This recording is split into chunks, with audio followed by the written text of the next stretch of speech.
Roman Egypt operated a 14-year provincial census cycle. Karanis lay in the Fayum oasis west of the Nile. For nearly 3 centuries the cycle counted it, household by household. The papyri call the documents kat oikian apographi. The format was strict. The local scribe listed every resident by name and age. He recorded occupations, slave holdings, and property. About 300 substantial documents survive across Roman Egypt. They are the most complete Roman provincial census apparatus preserved in documentary form. The 14-year cycle ran from 12 before the Common Era through the years 257 and 258. Then the record fragments. Subsequent returns appear sporadically. None is comprehensive. 40 years before Diocletian announced his comprehensive fiscal reform, the apparatus to execute it had begun to go silent. It went silent in the province where it had run longest. The Codex Theodosianus was compiled in 438 of the Common Era under Theodosius II. It preserves imperial constitutions issued from 312 onward. The compilation runs to 16 books. Mommsen-Meyer published the Standard Critical Edition in 1905. Pharr produced the Standard English Translation in 1952. The Latin manuscript tradition is substantial. The legal record across the long 4th century survives because of this compilation.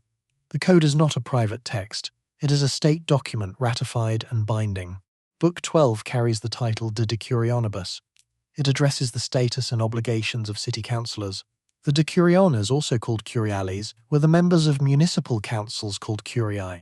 Across that book, the Roman state issued more than 190 distinct constitutions on a single problem.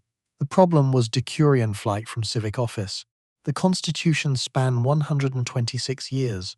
They run from Constantine's first ruling in 312 to the compilation itself in 438. A short selection makes the trajectory legible. In 326 Constantine ruled that decurions shall not depart from their cities. In 383 Gratian and Theodosius decreed that the estates of absconding decurions could be seized. In 388 Theodosius made curial status hereditary and criminalized evasion. The pattern continued under Honorius and Arcadius after the empire was divided in 395. A.H.M. Jones, in his cornerstone synthesis of 1964, mapped the system's failure in the western provinces. The diagnostic point follows from Book 12 itself. A state issuing the same prohibition for 126 years is not enforcing it. It is documenting its own inability to enforce it. The volume of legislation is the evidence. The repetition is the failure. 8 emperors over 5 generations issued constitutions against the same flight. They did not stop it. Book 12 does more than describe a problem of office holding. It records the slow disappearance of the executing class on which the empire's audit depended.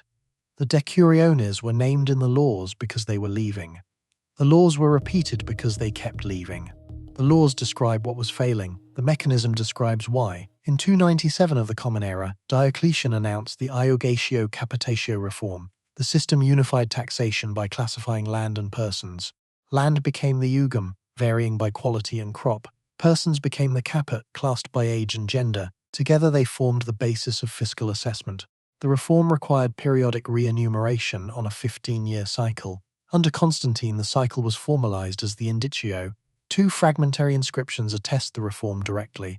The volubilis fragments come from Roman Mauritania. The lion tablet survives from Gaul. Most of what we know about the system comes from the legislation it generated as it began to fail. The system needed local executors. Roman provincial cities operated through curiae, councils of decurions drawn from the propertied class. The decurions assessed property, levied tax, and forwarded the revenue. They were personally liable for shortfalls. Civic office had been an honor under earlier conditions. Under Eugatio Capitatio it became a fiscal trap. The decurions left. They left for imperial service, which carried exemptions. They left for the church, which carried exemptions. They left for the senatorial order, which carried exemptions. They left for private patronage on aristocratic estates, which absorbed the populations the state needed to count. Peter Brown, writing in 2012, traced this concentration in through the eye of a needle. Senatorial wealth grew as curial wealth thinned. The middle of the Roman fiscal pyramid was disappearing. The Codex Theodosianus Book 12 records the response. Constantine, Constantius, Julian, Valentinian, Valens, Gratian, Theodosius, Honorius. 8 emperors over 5 generations issued laws on the same problem. Julian, in his brief restoration in the early 360s, attempted sympathetic relief.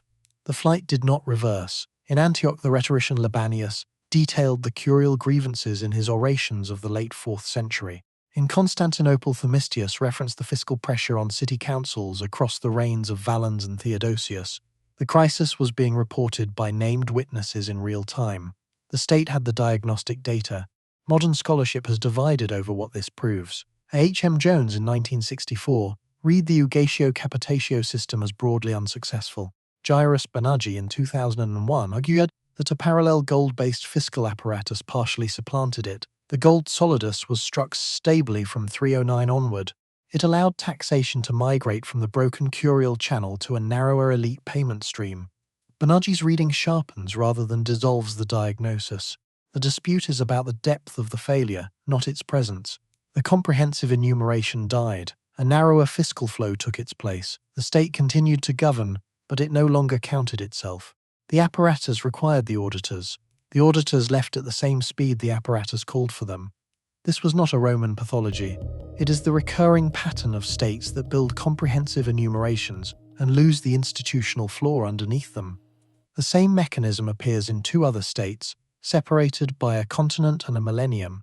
Han China conducted regular population counts from the early imperial period. The census of the year 2 of the Common Era is recorded in the Hanshu. It returned 57.7 million persons in 12.4 million households. The census of the year 140 returned about 48 million. The census of the year 280, taken under the Western Jin after reunification, returned about 16 million. The recorded population had fallen roughly 32 million across 140 years. The Yellow Turban Revolt of 184 contributed to demographic losses. The Three Kingdoms Wars from 184 to 280 added more, so did recurrent plague. But the central census apparatus collapsed alongside the population. Hans Bielenstein, in his 1947 study, urged caution on the year 2 figure, which may include administrative idealization. The relative scale stands. Han county clerks, like Roman curiales, became the bottleneck. Aristocratic estates absorbed populations into private clientage outside the status count. Mark Edward Lewis traced the trajectory in 2007. In 1381, the Hongwu Emperor instituted the Yellow Register and the Fish Scale Maps. The Yellow Register was a decennial population and tax registry. It was organized by units of 110 households called Lia. The Fish Scale Maps were detailed cadastral surveys of land. By the mid-16th century, the apparatus had decayed in plain sight. Gentry consolidated land while concealing it from registration. Fictitious households filled the registers.